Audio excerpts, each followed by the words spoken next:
Well, good morning. Oh, wait a minute. It's afternoon. Good afternoon. Afternoon. Happy to see you again. You as well. I'm Kurt Doolittle from the Natural Law Institute. I'm interviewing author and friend and institute member, Luke Weinhagen, and he's going to, in a second, lift up his book and show you, because we're going through the Primal Primer, one chapter at a time. I don't know, we're like sort of Oh, averaging an hour where? per chapter, right? Yeah. We spend about an hour on each one. Some go a little bit longer, some go a little bit shorter, depending on the content. But we're spending about an hour on each chapter I discussing. understand that it would be really easy to spend 3 hours, but then Right. no one would watch. Right. Yeah. That's Right? that's always the balancing act, right? Is covering what needs to be covered without exhausting the audience. So, and that was the balancing act in writing the book too, right? I mean, I had to use an approach to writing the material that was accessible and more accessible than our normal approach to writing proofs, Right, or we right. would have exhausted the audience before they got anywhere through the material. And so it's Yes. very much and that's the reason I approached it as a primer, right? As a basic book of instruction. So that would frame it correctly, frame the expectations of it correctly in the reader's mind. This isn't an exhaustive work, and the goal is to not exhaust you with it. It is a primer. It is the set of minimum required skills to accomplish the task of restoring human competence, that basic level of human I competence. love the way you talk about it in your work elsewhere. And I know you talk about it in the book, but I just see it every day in your work. Is you're continually saying nature will correct you for your deviations from nature's laws, Yes. and your life will correct you from failing to master the basics that allow you to interact with nature. Yes. Is that like sort of the way you look at it? It So is, it is inescapable.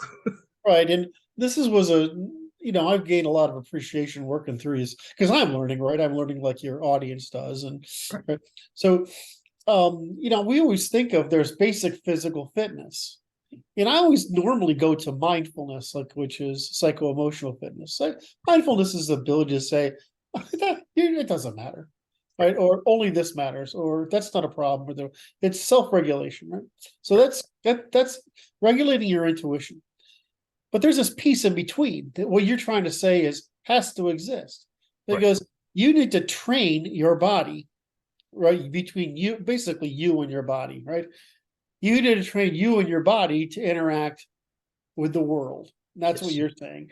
Yes. Before you're going to be able to develop the mindfulness. Because I originally thought out what I originally thought was, well, you're trying to create a preschool for mindfulness, right? I mean, because the primer is it's a your real goal is to create mindfulness, right? Right. Yes. Yeah. Right. And so I didn't quite get that. I didn't get his. I've said this every freaking meeting, but I didn't quite get what he was trying to accomplish in the beginning. So you want that, and then of course you have education and then skill development, right? Right. Yeah. What I set out to do with the material, I was looking at what's missing in that process, right? We understand the physical fitness of really clearly, right? We understand that even though we don't necessarily need physical fitness for our day-to-day survival anymore, when we neglect it, dysfunction emerges. Yes. It's super clear to everybody. There's gyms all over the country specifically to address the fact that when we neglect that physical fitness, dysfunction emerges, right? The same thing is true for all of the domains of human fitness. It's whether Yes. it's the cognitive fitness, whether it's the emotional fitness, or whether it's the perceptual fitness. That same dynamic exists. If you neglect its development, dysfunction will emerge, right? And that's what I set out to solve, resolve, or address with the book, the book and the material in the book is how do we restore, or how do we create and develop a methodology to support the fitness of those other domains, just Right. like we do with physical fitness. And so that's what I'm accomplishing with the material and all the things, all the pieces in the material. And the argument that I make is that what we're witnessing in society today is that dysfunction emerging from Yeah. the failure to maintain the development of those other domains of fitness as human beings. That is essential to being a human being. We can't not develop them, just like we can't not develop our physical fitness. Right. One of the examples I use frequently when I'm talking about this stuff is: have you ever been late on an assignment at work or homework assignment or anything like that, right? Your brain starts to worry at you when that happens, right? Our brain, it knows when we're incompetent. It knows when we're incapable. It knows when we're failing to be capable of meeting our own basic needs, right? And that's that low grade, and all of us are more or less sensitive to it, but that low grade worrying of that midbrain is where that this crazy notion of anxiety is coming from. It's the most common mental health issue in the West right now is anxiety, and we've never been safer. We've never had easier access to resources, and yet anxiety is the number one mental health issue in the West.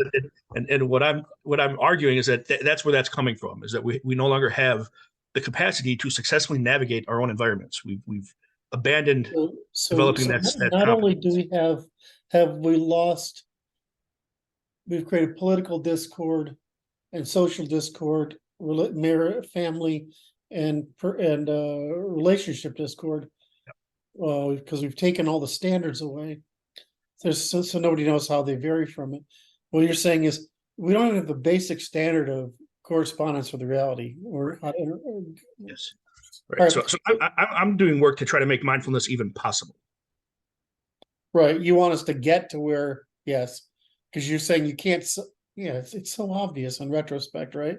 Stay fit, develop basic human competency, develop basic human mindfulness, develop basic skills. What I've learned in my work is that, of course, most education is just calculation of what? It's just calculation, a spectrum of calculation, right? Extending your cognitive abilities. And then you have skills which allow you to get to work, and skills which allow you to get along with people, morals, ethics, manners, rules of law, etc., whatever. And then finally you get into skills that are occupational. And if you're ever lucky, you get old like us and we have wisdom, actually. So anyway, so I just like to reiterate that we're on chapter 11, that you've alternated between advancing the individual's awareness of the situation and how to think about it, and a basic skill. You sort of climb two ladders back and forth, right? Yes. Yeah. Go ahead. Oh yeah, those are the two sides of that basic level of human competence that I describe.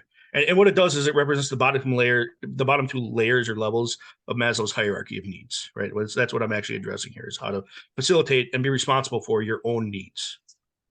Now, I really like that. This is my favorite chapter title, which is called Survival of the Hottest, right? Which, of course, made me want to read the chapter. It was kind of a bait and switch, though. I thought you were going to talk about how to get hot girls as a survival skill. Well, that is their survival of the hottest. That's their survival. But no, you meant fire. Right, I meant I've fire. asked you about fire like 10 times. When are you going to get to fire? I want to hear about fire.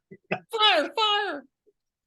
Well, it's kind of fire is kind of the quintessential survival skill, right? So whenever people are thinking, oh, you're going to teach me stuff about how to survive, they're thinking, you're going to teach me how to make fire, right? But if we look at the history of human development, human evolution, of us evolving as a distinct species on the planet, fire is very recent compared to our own evolution, right? I mean, the human ancestors existed for millions of years before they ever discovered or were able to apply the use of fire, right? So it's a fairly recent innovation. Now, that said, it's a huge force multiplier, right? It transforms the way we interact with all of nature, being able to control fire. So it's an enormously important development, but it's a late development in the evolution of humans compared to like how to hunt and how to gather and how to get acquire water and things like that. It's in the set of basic fundamental skills for keeping a human alive. It's a fairly recent innovation compared to relative to the others, right? And so I get into some of that in the beginning of chapter 11 here. I start off chapter 11 with a story about how my daughters actually learn how to make fire, right? And I have my youngest are 4 and 6.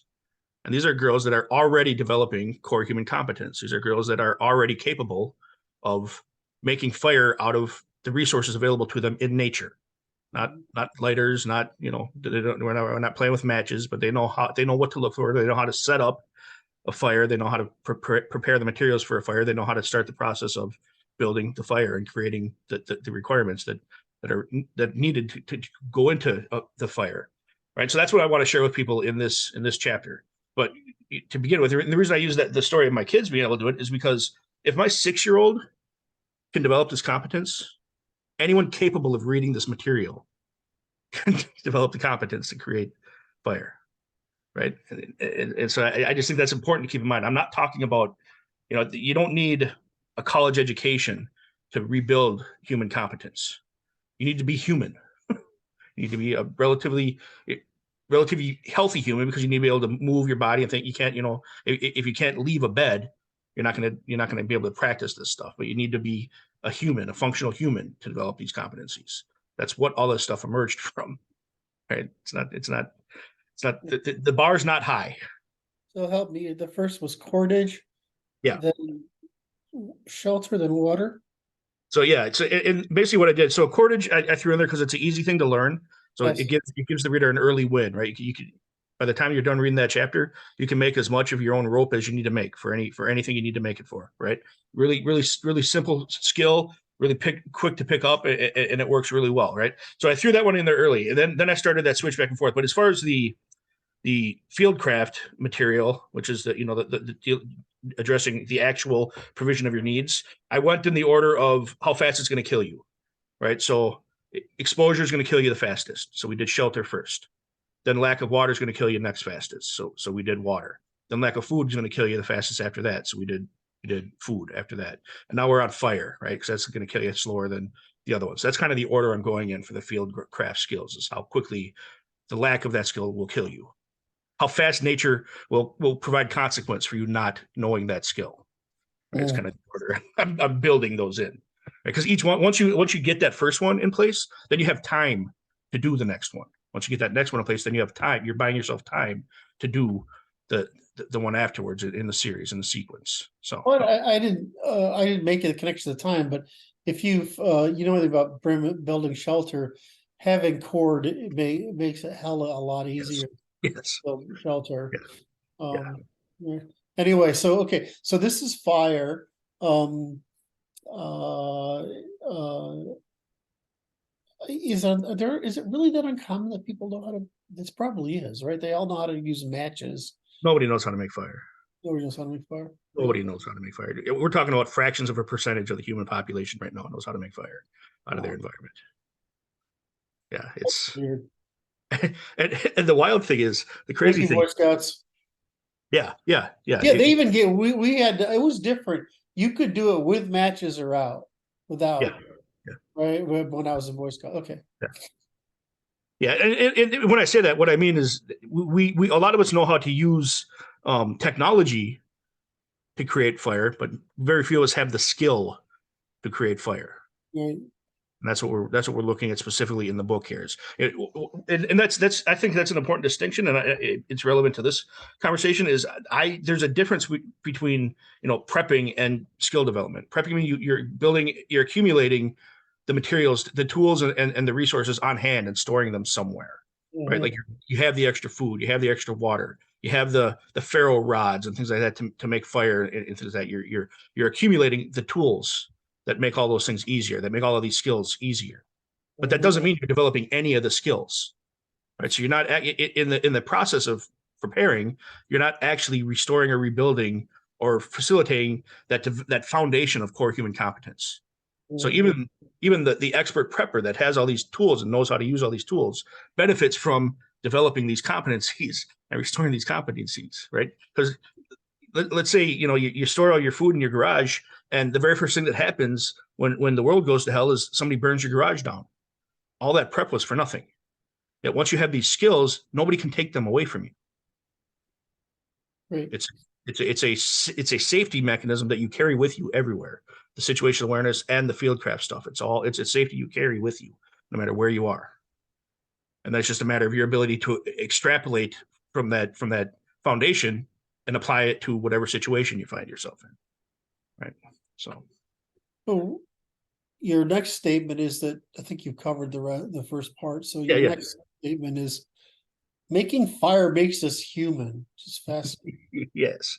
Yeah. And again, in this section, I Like, go back. it's like you mean you got to be burned at the stake in order. I mean, that's the wrong Well, direction, isn't it? well, it's not the wrong direction if you think about it, right? What do we talk about frequently is part of evolution is, nature wipes out the unfit, Yes, that's true. and that we're participants in that process.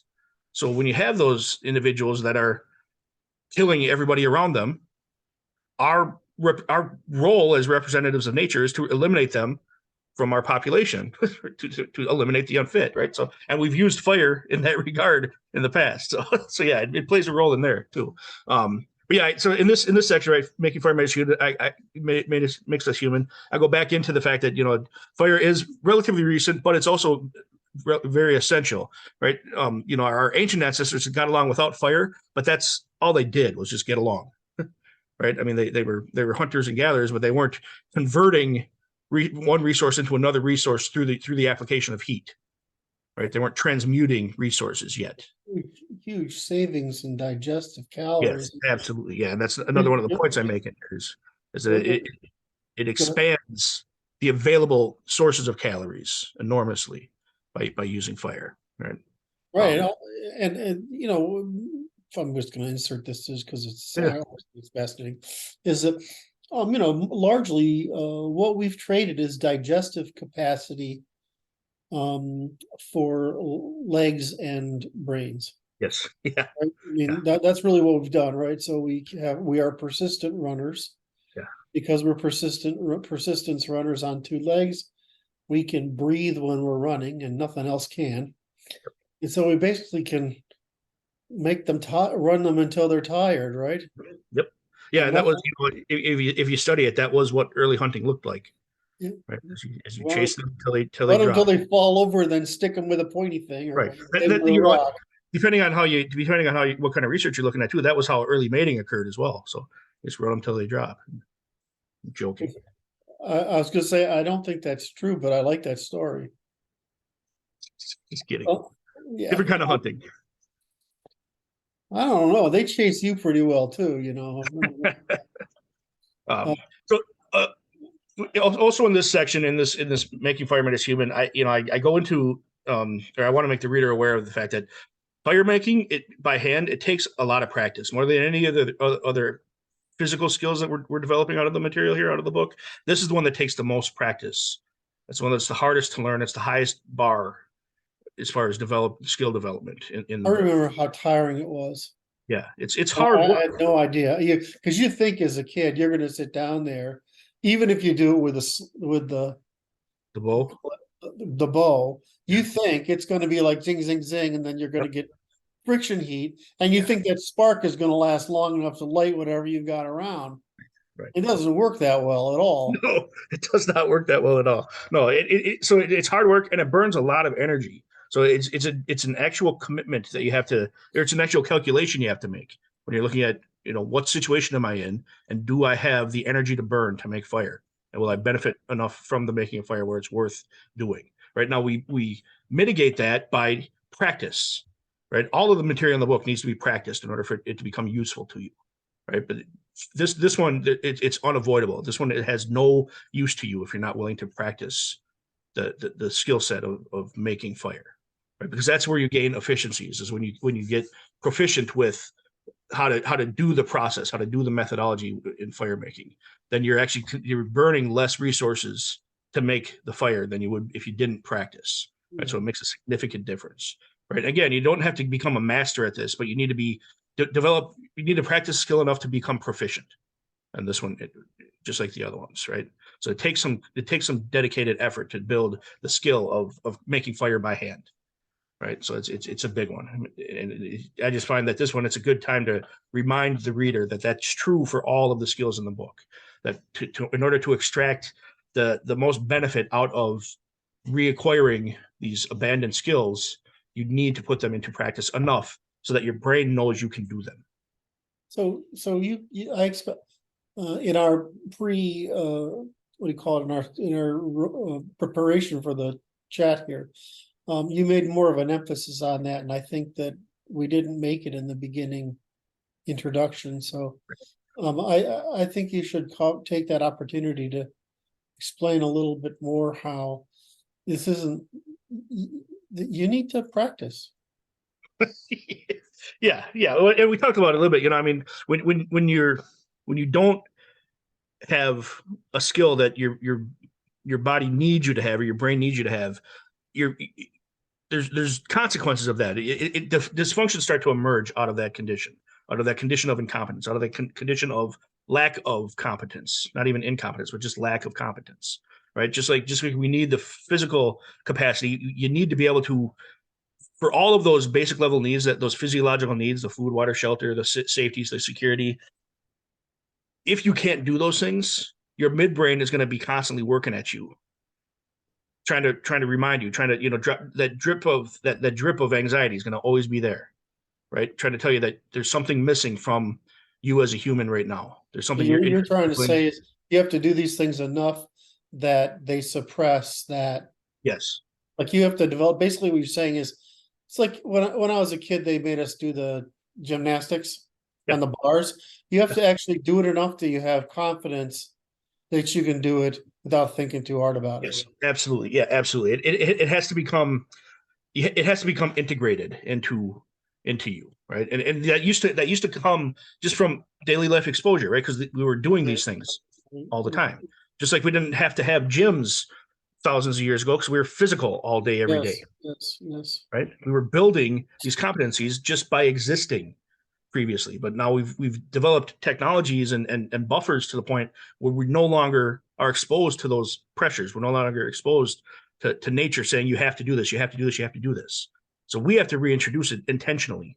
We have to reintroduce the practice of these things so that we can develop those essential competencies, without which we start to just exhibit dysfunctions, just like we would in the physical world, right? If you can't do these things, this as a group, right? If we can't do these things, we're going to start manifesting dysfunctions. Our behavior is going to change because we're incapable of doing these things. We're incapable of, our brain knows that we're incapable of meeting our own needs. We become a pet. We become a dependent creature rather than an independent creature. We're not in the realm of adaptability anymore, adaptability to our environment anymore. We're just adapting to our dependence at that point. Right. And you and I have talked about this in the past. I offer the argument that if you can't say no to an interaction, that interaction is not cooperative. It's impossible for it to be cooperative if you can't refuse to engage in that interaction, right? So to the degree that we're dependent for any of these needs, we're removing our ability to cooperate. We're undermining, we're compromising our ability to cooperate. So we mentioned earlier in our talk today that my goal is to help or to facilitate the development of mindfulness. Why is that important? To me, it's important because that's the only mechanism we have. That's the only pathway we have to preserve the opportunity for cooperation moving forward. We're losing opportunities for cooperation as we lose these skills, as we lose these competencies, as we lose the mindfulness. So practice them, or we're going to lose the ability to cooperate. Thank you. Yeah. So the next step is the fire triangle: oxygen, fuel, and heat. Yeah, it's a simple equation. These are the things that you absolutely have to have in order to produce fire. Well, right? is this like, is it that hard to, like, I'm teasing you a little bit for the Right. audience. It's like, well, isn't this thing about body temperature and shelter rather obvious? Right. Or they isn't ought this to thing be. about the proximity, it's pretty hard to actually get away from water? Right. Yeah. All right. I mean, okay, so why isn't it obvious you need oxygen, fuel, and heat? Yeah. It is obvious. It's just we're not paying attention to it. Right. I mean, because we don't have to, because we've created such a situation of comfort where we don't have to pay attention to this at all. Yep. Right. And that's why we're not investing in learning any of these things. Right. Oxygen, fuel, heat. It's super simple, super easy to remember. And yet, until you're told it, because you're not shown it anymore, until you're told it specifically as a thing, it has you have no reason to integrate it into your knowledge set, into your existence, right? And so yeah, that's one of the reasons when I go through this material, I try to throw in these rules of thumb, these quick ways to remember some of this stuff, because this is what your grandfather would have told you if he was the first few times he was showing you how to do this, or when you were helping him do it, he wasn't even intentionally showing you. You're just, as a curious child, you're there trying to participate in what the elders are doing, right? You would have been just learning this stuff, right? We don't have that, so we have to have somebody like me come along and say, hey, there's three things. It's a triangle: oxygen, fuel, heat. You control fire by manipulating these three things. That's it. That's the whole formula. You can change the dynamics of whatever heat you're creating by manipulating these three things. So Oxygen. I'm trying to get my document back there. sure. Thanks. Oxygen. Oxygen, fuel, and heat. Yes. Okay. It's another trinary logic. Okay, that makes sense. Yeah. Now, obviously, in most of the environments we're in, oxygen is abundant. Not hard to come up with that, right? The trick with oxygen is you control the exposure of the other 2 points of the triangle to it. How well you do a good job of, or how well you expose the fuel and the heat to the oxygen. Fuel is anything that's combustible, right? In general, people think wood. So wood is infinitely combustible, right? And then heat, that's the tricky part. And that's what the book focuses on is the heat part, right? Because with you're standing in a forest with no tools. You're just naked man standing there with no tools. How do you generate heat? Enough heat to produce fire, and that's what we get into in the rest of the chapter, right? That's what I focus on in the rest of the chapter. I'm not sure I like the vision of me standing naked in the forest. Well, I'm not sure anyone else would either. Make yourself a fire. It gets way scarier then when you're running around with a flaming stick. So. Let's go. All right. So the next section is preparing a fire, right? And this is where we start to get into the actual nuts and bolts of how to do the fire making, right? So in here, I remind the reader, I return the reader that the elements they've already learned, right? The situational awareness, where we're paying attention to what's around us. We're paying attention to our environment. We're identifying resources in that environment as we move through it, so that we're able to convert those resources into fire, right? That's another thing that we're paying attention to the resources around us for. That's another reason why situational awareness is valuable to us, no matter what environment we're in, whether it's human threats or we're looking at environmental opportunities. We want to be paying attention to all of those things all the time, right? So in this case, we're looking for the raw materials to make fire. We're looking for things we can use as tinder, things we can use as kindling, and things we can use as actual fuel sources for the fire itself. And I describe what I mean by each of those in the book in greater detail, but just for our purposes, that's what I'm getting at in here, right? Then I move on from there. It's we're looking for the sticks and stones of fire making in a very literal sense, right? So the next subsection here is gathering fuel, and this is how I introduce the reader how to transform whatever materials they can find into usable forms, right? And then how to estimate fuel requirements. It's about 3 to 1, right? Whatever you think you need to make a fire, get 3 times that amount, and you probably have about the right amount, right? As far as what to do. I don't think I've heard that before, and it's true. Yeah, and if it's wet, do a little bit more, just because it's going to take you longer to get everything going, right? I also remind the reader here that the things we have access to, even if you're in a situation that's terrible and you have to do some of the things that are in this book, we're still significantly better off than our ancestors were in general, right? You're not being chased by saber-toothed tigers here as you're trying to put fire together, right? I mean, our ancestors did all of these things in this book in far worse conditions than what we're can even anticipate experiencing or being confronted with right now. So it's especially in the practice phase, right? So yeah, it might suck having to figure out how to do all this with wet wood, but you wouldn't be here if somebody didn't figure out how to do this with wet wood. Your ancestors never would have survived if somebody didn't figure out how to do this with wet wood. So suck it up and figure it out, right? It's kind of the point of this section of the book, right? Site selection. It's important that the reader, if they've never done anything like this before, pay attention to where you're building a fire. I can't do it in my tent? Well, you can. It just won't serve you very long. You'll be very warm for a very short period of time, and then you'll be miserable again. So, You know, like you mentioned earlier, I often, you know, state that nature's going to provide feedback. So you'll learn real quick if it was the right or wrong thing to do, because nature will provide feedback. So my suggestion is don't build it in your tent. Don't learn that lesson the hard way. You know, you want a clear ground. You don't want to create a fire that's going to light everything around you on fire. So don't find the biggest pile of dry leaves in your vicinity and build your fire on top of that, right? Because that's just going to spread fire out of your control, right? So you want to be able to control your fire. You want to be able to, you know, create as you want to optimize the conditions for the production of fire. So you have to put as little energy into producing as possible. It's kind of what I'm getting at with this section. The next one down is the bird's nest, right? And this is any kind of material, but it's a small, like fist size, like a bird's nest ball of material that's easily combustible. You want it as frayed and thin and wispy as you can get it, right? So if you can find, you know, like it's the same stuff we use for cordage. If you can find the inner bark of a tree and you know, slide your hands along it and grind it up so it's all frayed and separated, so there's a lot of it gets a lot of air movement through it and stuff like that. That's the kind of stuff you want to be making your fire bird's nest out of.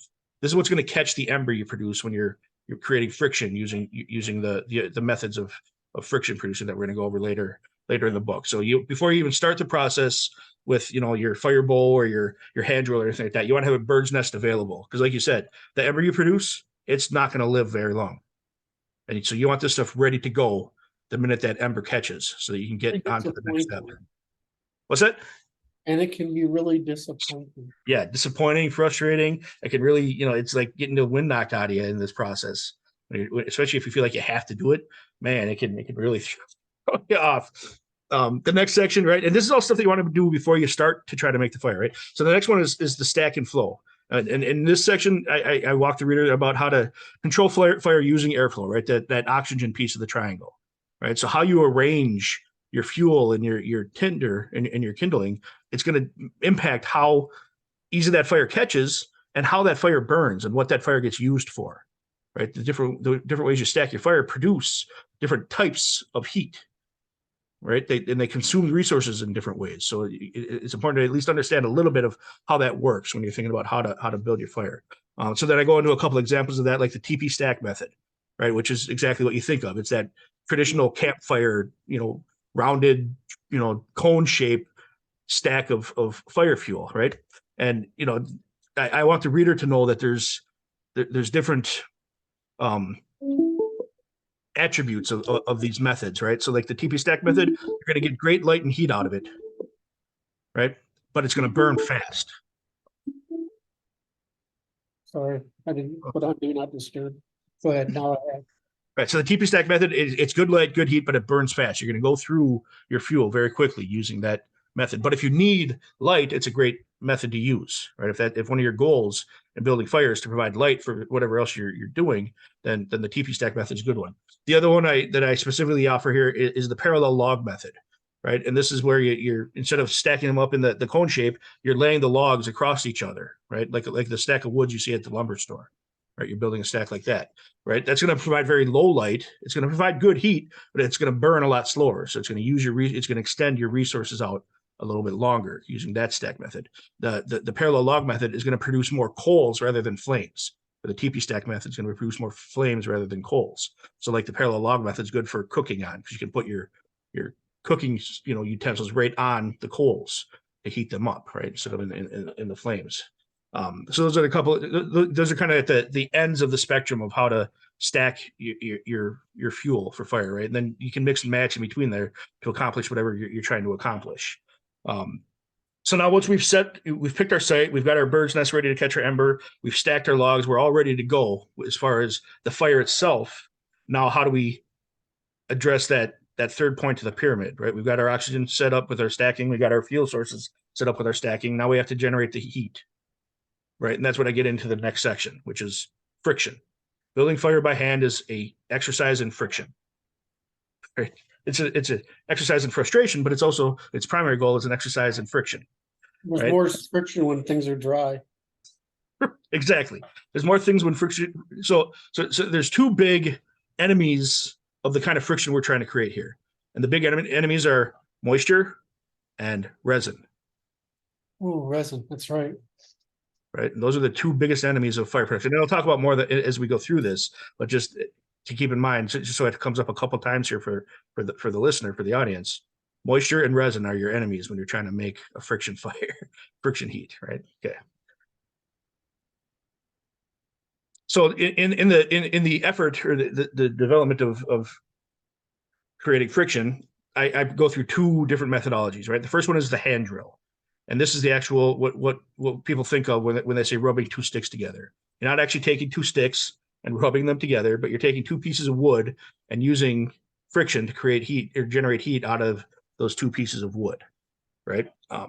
And so I walked the reader through how to do that. And what we're talking about here is we need to make or find a heath board or a fire board. The terms are interchangeable, right? And then we need to find a spindle, right? And the spindle is a straighter piece of wood or woody material, right? So we can use stalks, we can use sticks, we can use stems of thicker plants, right? As long as it's like a reedy, thick type of plant, we can use any of that stuff. And you want to try to find a piece or work a piece so that it's got as few knobs or burrs or thorns or anything else on it, because you're going to be rubbing your hands all over this thing. And the smoother the surface, the better. The rougher the surface, it's going to tear your hands to pieces doing this, right? So you really want to try to get the straightest, cleanest piece of material you can for this part of the process.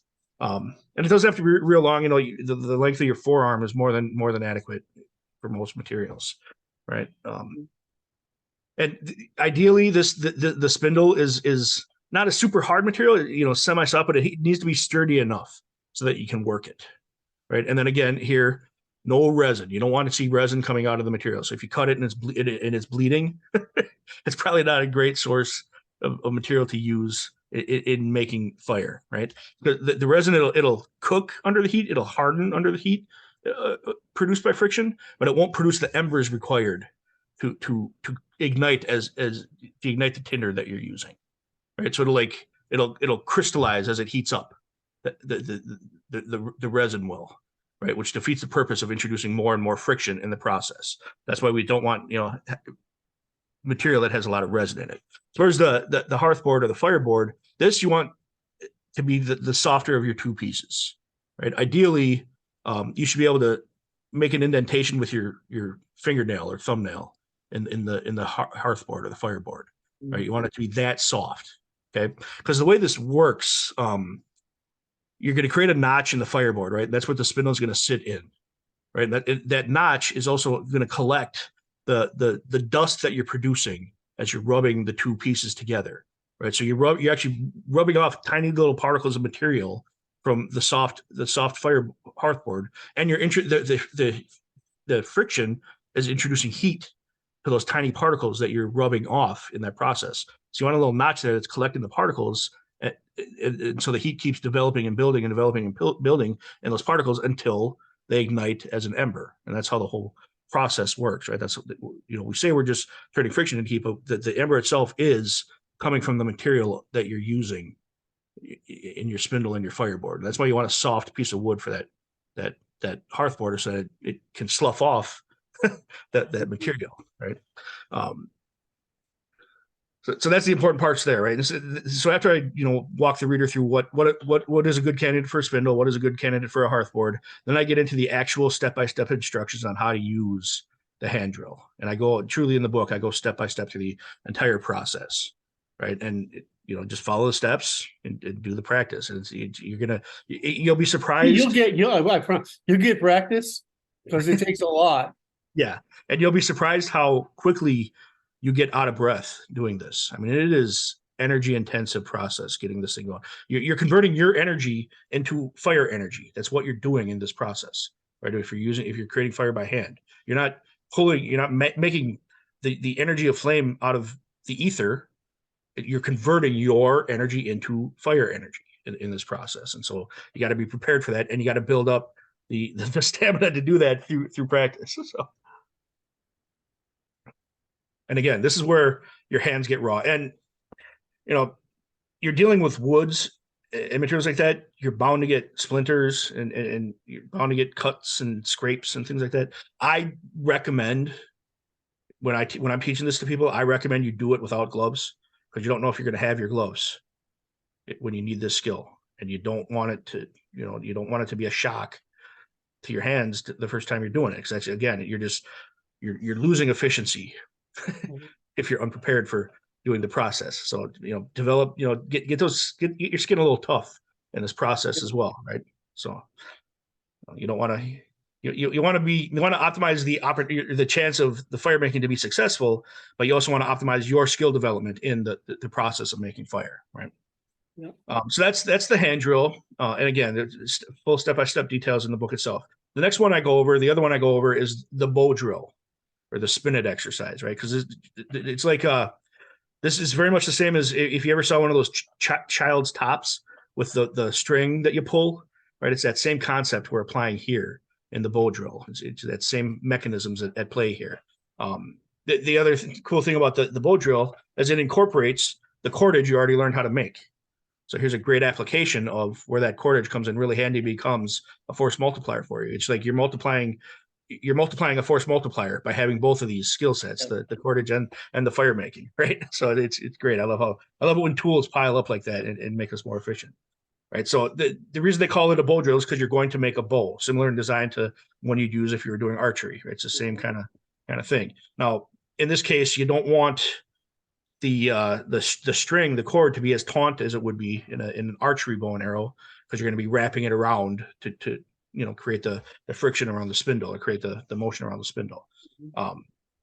Now using the bow, the bow drill method, it's easier on your hands because your hands aren't the ones spinning the spindle. They're not the ones doing all the work. The cord is doing all the work in the bow drill, and you're just moving the bow back and forth to make the cord do the work. Right, so it's a lot easier on your hands. Now, it also, like the hand drill, the bow drill requires a spindle, usually a little bit thicker spindle than the hand drill one.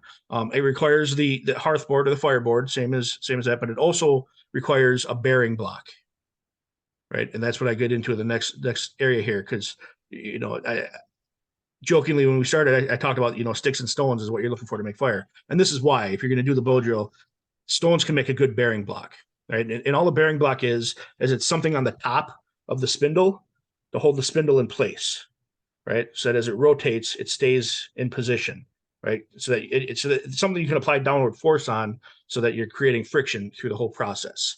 So ideally, it has a little bit of a concave shape to it, so that the spindle is not sliding out from underneath it, right? You don't want it convex and having the spindle slide off. So you want it so that it'll hold the spindle in place.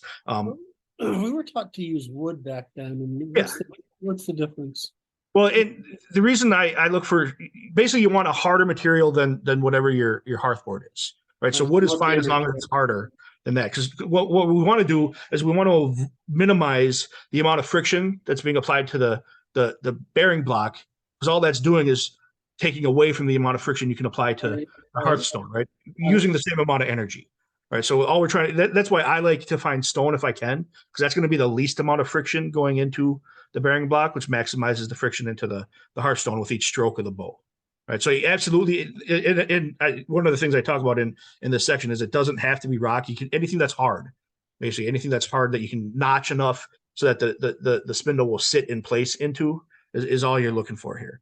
You can use a shell. I can't spin that into anything funny. I just can't find it. Right. Sorry. Well, friction, notches, and okay. And spindles. There's a lot of places we can go. a lot of places we can go with that. But yeah, like I was just saying, you can use a shell if you can find a thick shell. Let's say you're on a beach or something. You can anything that's harder than your hearthboard will suffice as a bearing block. And then, of course, you need to make the bow and the bowstring. And I walk the user through how to make the bow and the bowstring. What kind of wood? You just wrap it around once or twice, right? And how, yeah. So you have your spindle, and you're going to put the string on the bowstring, so that the spindle is between the string and the bow itself, right? Then you pull the spindle against the string and you twist it, right? So it's basically looped around the spindle one time, and that's enough to hold the spindle in place and create rotational force. Yeah, it only has to be once. because again, we want all the friction to be going into the hearth board, not into the cord, not into the bearing block. So we don't want to introduce a bunch of friction by turning the bow a bunch of times, right? We want to minimize the friction. So you just want to turn it enough so that it'll grip onto that spindle, so that when you move the bow, it'll spin the spindle, and then you're just going to spin it back and forth, creating that friction. After that, it's the exact same mechanics are in play. You're creating the spindle against the hearthboard, producing the dust, and then introducing heat to the dust to create the ember, right? And then once you have the ember, you put it into your bird's nest, you blow on it, you introduce more oxygen to turn that ember into flame by igniting the tinder ball that is your bird's nest, right? So it's the same process. But again, I go through all of those steps, the step by step. Yep, exactly, all those steps. Yeah, it's tricky because oxygen is one of the keys, but too much, in why we have to control it, too much oxygen will put your ember out. So you want just enough, and you want to control it so that you're just introducing enough oxygen to support ignition, but not enough oxygen to put out the ember, right? So it is about it takes practice. Impatient boys with ADD. Yeah. It was hard. It's funny because the same boys that really, really, really want to be able to control fire have the hardest time controlling fire, right? So the next one in here, and this one I threw in here because it's kind of a bonus, and it's the Dakota fire pit, or the stealth fire. And I love the Dakota fire pit. It's probably my favorite way of doing a fire out in the field, right? For a few reasons, right? So I throw it in there because I really, really like it. The Dakota fire pit, it uses 2 holes dug in the ground, right? You're basically creating a U shape, whatever, you can change the angles of the U shape, but you're effectively creating a U or a V shape in the ground. And on one side, you're going to put your fuel. The other side's there just to allow for airflow. You're creating a rocket stove in the ground, effectively, if you've ever seen a rocket stove, right?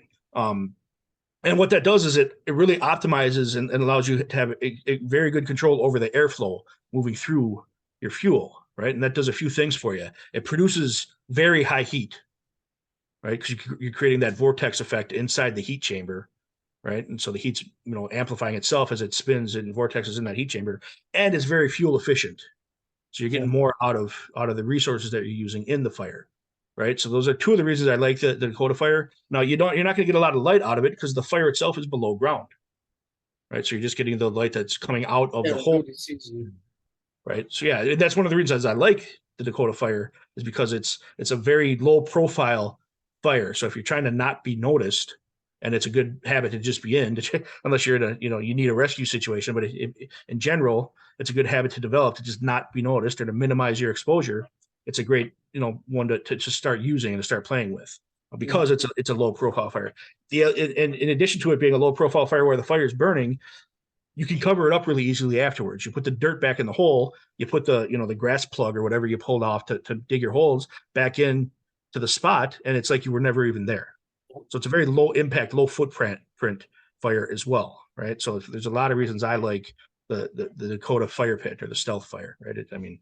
In the kind of situations I imagine these skills being applicably useful. You mean you haven't been in an apocalypse yet? No, I have not. Well, we're kind of in one now. It's just most people aren't paying enough attention to recognize that's what we're in. So. We're kind of in a zombie apocalypse, except the zombies have a 85 IQ instead of a 50 IQ. Yeah. Oh God, that's horrible. So mean. So, but anyways, that's why I wanted to make sure I shared. In the book, I wanted to make sure I shared, and I walk people how to do all the things in the fire pit. But I wanted to share the Dakota fire pit because it's not necessarily a unique way of making fire, but it is a unique way of using fire in an environment, and I like it because of its efficiency and because of its stealth effects. So you didn't cover the split log one because you don't have that. You're not assuming you have that kind of material yet, right? Or that kind of tool. I'm not assuming you're walking around with an axe or anything like that, right? To make what I try to focus on here is what, again, naked man walking around in the woods. What can we do with just the skill? Right now, make people run away from you. Right. Well, but it brings up the point, because so I found these big sticks and I want to use them in my fire, but they're big sticks. What do? You find a Y in a tree, you stick an end of the stick in, and you snap it off. You don't have to have the axe to process all your wood, or to process all your kindling, right? You find that, the dead tree lying on the ground, you peel back the outer bark and you work the inner bark away to get your kindling and your tinder and stuff like that. Right? So, I mean, you use your environment to process the materials you're pulling out of your environment as well.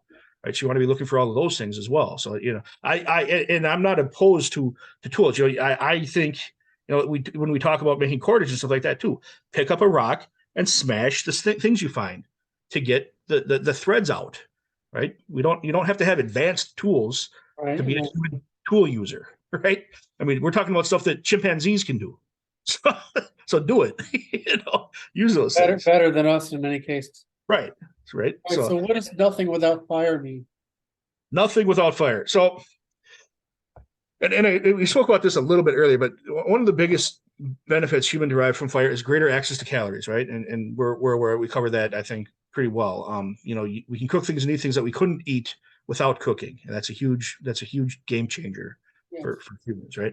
Now, the other one, and I mentioned it briefly earlier, but it's so huge to modern man, and it's so outside of the awareness of modern man. It's one of those things that drives me crazy, right? But heat's ability to transform matter. It's essential to our ancestors becoming modern man, right? So, from our standpoint now, from our frame now, fire is on the low end of essential skills for primitive man, right? To maintain his own existence. But it's probably the most important development in our process of becoming modern man, right? Fire, hardened wood, copper, bronze, iron, steel, every friggin' thing else, right? I mean, but even all those things you listed, they don't exist without fire. That's what I mean. Right. That's what I meant. You can't get any of those things. You don't get pottery. You know how hard it is. We don't think about that. You know how hard it is to carry water around before anything, before pottery. Yeah, it's store grains. We're all big on our storage of grains, but they used to make these big pots, stick them in the earth, right? Fill it with grain, and put the covered earth. There's no oxygen in there. Yeah. It stays. We don't have these things without fire.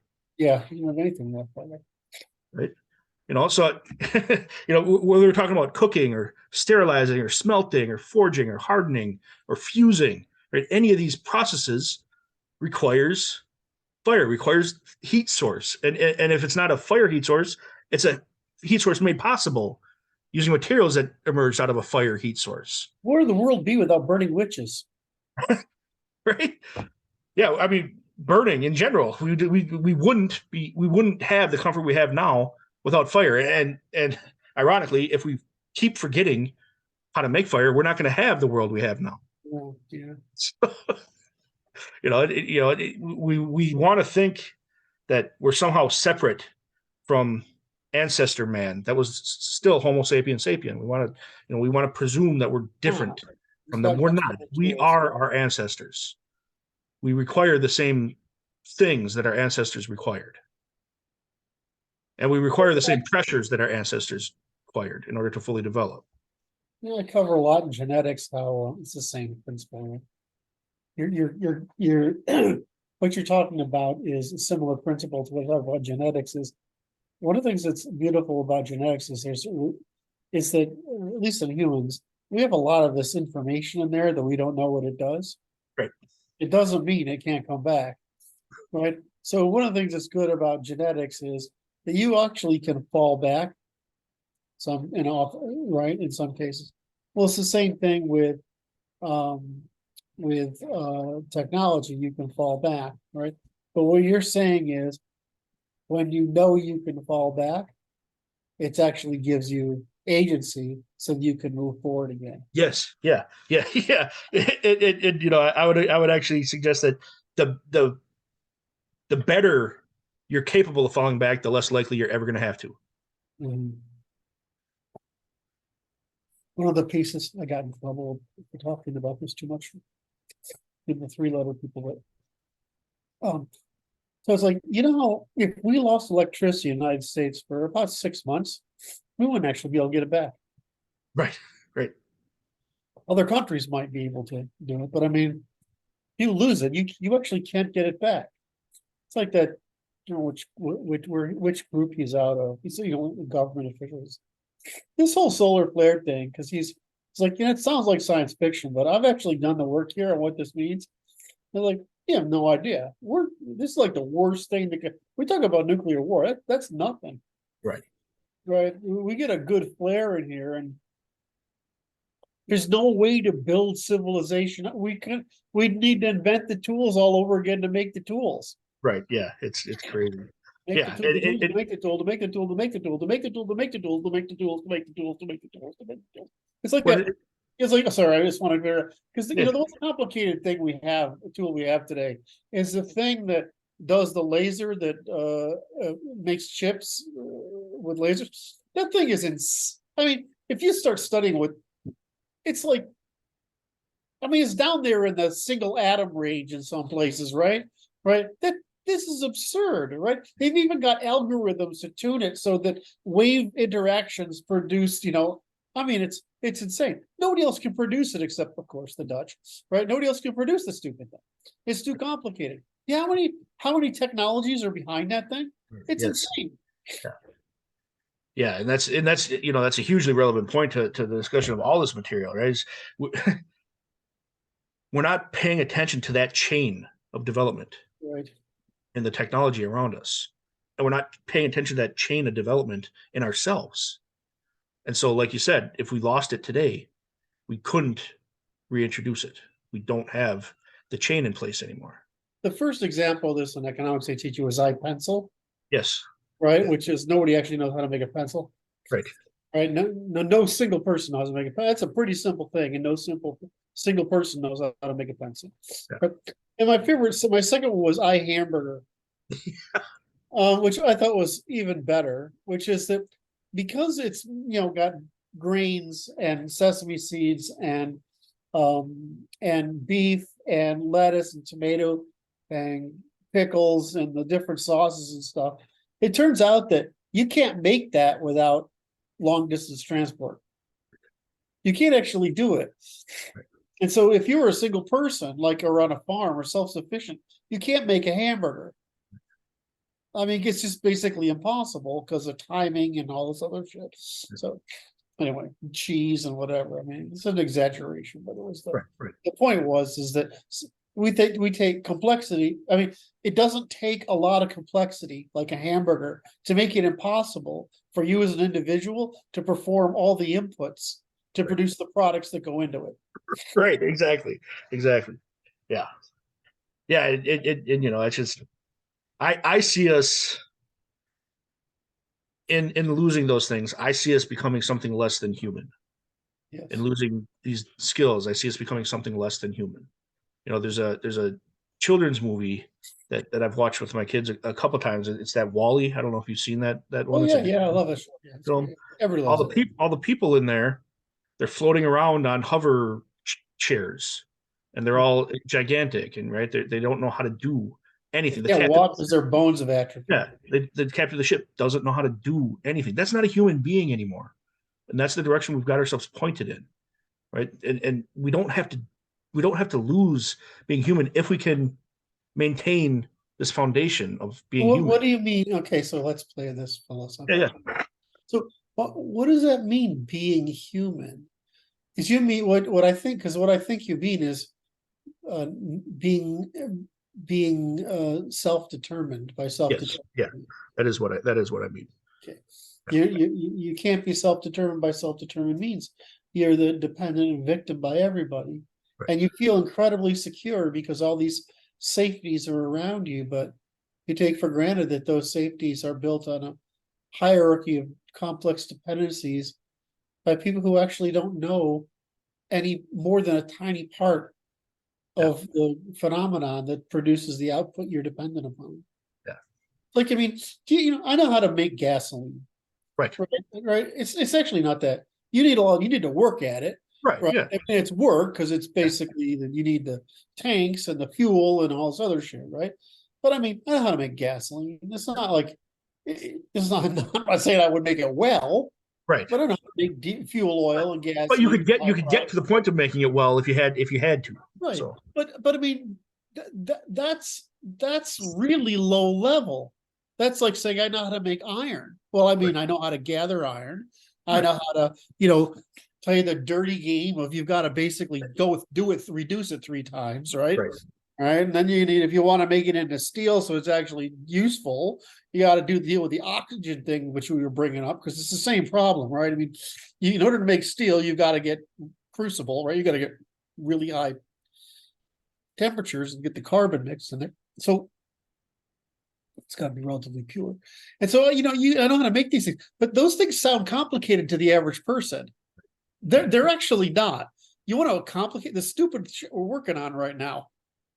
When I was a kid, I was able to use, real resistors, real capacitors, real wires, real diodes to build little things. You can't do it anymore. I mean, you can really, but I mean, for all intents and purposes, you know how hard it is to work on these things. I mean, you watch these guys that work on the iPhones or they got a loop on their eye or like that, and there's the little pieces, the capacitors and resistors. They're just flakes of metal. They're just basically like the size of 4 grains of sand, right? And you're like, it's like, and how do you even know what that one does? Right. When I was in engineering school, yes, I went to engineering school. You had things like you could hook things up to equipment and breadboard them and figure out how things went together. And today it's like I look at the inside of these things. This is just basically it's disposable. Right. Yeah. I need a new motherboard on my other. I have 2 identical these fancy laptops, Apple laptops, and I need a new motherboard. You know why? Because the freaking fan connector is made of this little part that's made of plastic. Yeah. It cracks if you. It's like this really fragile ribbon and this really fragile piece of plastic that sort of snaps in, with like soft fingertip pressure. But if that thing breaks, you can't fix it. No. Yeah. Well, and that's So it's the same. Yeah, that's the most. I'm just saying. Is this the most? Luke is saying that's what happens to a person when you can't make fire. I mean, I'm sorry if I went too long at ARC that time. No, it's good. It's good because what you're demonstrating, even in our technology layer, the further we get away from nature, the more benefit we can extract from technology, but the more vulnerable that technology makes us, because that little tiny plastic fan part can disable your entire computer, right? Because we're that far away from nature, with simple machines and levers and things like that, right? We're just that far away from it that it's fantastic that we can do that. And I'm not recommending to anyone that we get away from technology. That's not my aim with any of this stuff at all, right? I'm looking for the path forward. Technology. Yeah, I'm looking for a path forward that integrates progress with humanity. So it's like somebody asked this the other day, and I had to disprove it, but I like the argument. Like, you know what wood carvers were like German wood carvers were like in the 1800s, 17 and 1800s. I mean, I used to buy antiques from over there. Right? Holy shit! Right. These guys are. I mean, it's unbelievable. Right. Now, do you know how many guys can do that today? Well, it used to be a lot of them. Right. No. You've got to find a guy that's been doing it for 40 years because that's how fucking long it takes to get that good at that many different things. Right. And because the real answer is you need to start when you're 9. Right. Yeah. Right. Maybe 7. It used to be a craft. Now it's an art. Right. And so now somebody said to me, yeah, but you can't make sculptures like that anymore. And I'm like, well, because sculpture is my thing. So I'm like, you actually can, but let's discuss the difference. They've taken this Rodin came out and he came out with Michelangelo, right? And he produces the David with the big hands and the head, right, and the big feet, which is a just important appeal to the inner mind, right? The way we see things, the way the Greeks had built, the steps, so they were slightly curved, so over long distances they looked straight because of your optical distortion, right? So if you look at guys today, they actually can't. You know why they can't? Because they've actually never seen anybody fit. right, of that nature, and they actually can't seem to get weight right. Right. Right. Whereas if you look at, I mean, I mean, I mean, I don't want to compare. It's like compare everybody to Michelangelo, right? I mean, it's fucking Right. insane. We probably can't build a cathedral anymore. Not because there isn't one guy who knows, but because there aren't 1,000 guys who know. Right. Exactly. Yeah. Yeah. So that's what you're getting. So I'm not really. So I think that, the difference is we become, you're trying to say something essential, which I didn't get, which is the physical fitness, the basic human competence, the mindfulness that results, the grammars, which is how I see all the disciplines of calculation, and then the skills. And I'm sorry, I should put in there there should be manners, ethics, and morals there. After mindfulness, it should manners, ethics, morals, dress. What do you call it? Hygiene. And then it should be, the calculations and reading and writing, arithmetic, and all the other disciplines. And then it should be the specific skills applied in a particular context that are employable. But you need all those things. And what I'm saying is, well, we're not teaching the whole person anymore. And what you're saying is we're so disconnected from reality at this point that we don't know that we're ignorant, incompetent, confused, and mindless, because we actually feel at a loss, out of control, and adrift in a sea of chaos, dependent upon people who don't have our best interests. Yes, absolutely. Yeah. Yep. That covers it. That's the reason I wrote the book right there. Why did you have to? You're always doing that. You see what Luke does. He says, here's something really horrible you need to pay attention to that will make you aware of just what's screwed up. And now that you're aware of it, see, I'm making you press a button because this is my button you're pressing. And now that you're made aware of it, you can't stop thinking about it, and you actually have to fix it. And so you gave me something else to do. See what he does. Anyway. Now, You're at least in this case, I provide a path to fixing it. There you go. All right. I love you, man. I enjoy these conversations. That was chapter 11. There are 16 chapters. 2 chapters, yes. 5 more of these to go. And I guess you're going to bundle them somehow. Yeah, so there's already a video book available. I'm going to attach all of these videos to all of these video conversations to the video book, right? And then, of course, they're available on YouTube and things like that as well. So they're accessible to anyone. I would recommend, particularly for the guys in our circles, these conversations show them how the material in the book and the material I teach lines up with our efforts in natural law. Right, exactly. So it provides some clarity in that regard, because I didn't write the book with the natural law audience in mind. Right. The book is very much written for a general audience, but so for our guys in particular, these I think these videos are essential. They connect the two. Yeah, they're essential to understanding the book from the frame of natural law. So, all right, I love you, man. You're a great friend, a person of immense character. I love you deeply, and I really have a fun doing this. So I'll see you next week when we address chapter 12. Did you get everything across you wanted to? I did. Thanks a lot. I appreciate it. I really appreciate your time today, and I love you back. Book. Yep, absolutely. So all major booksellers have this. You can get it on Amazon. I'm on Twitter at lukemeiningen.com.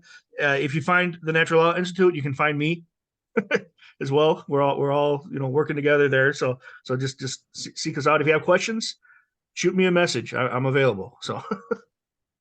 And he's awesome. He's very smart, man. All right, love you, man. I'll talk to you next time. Bye-bye. Thanks a lot.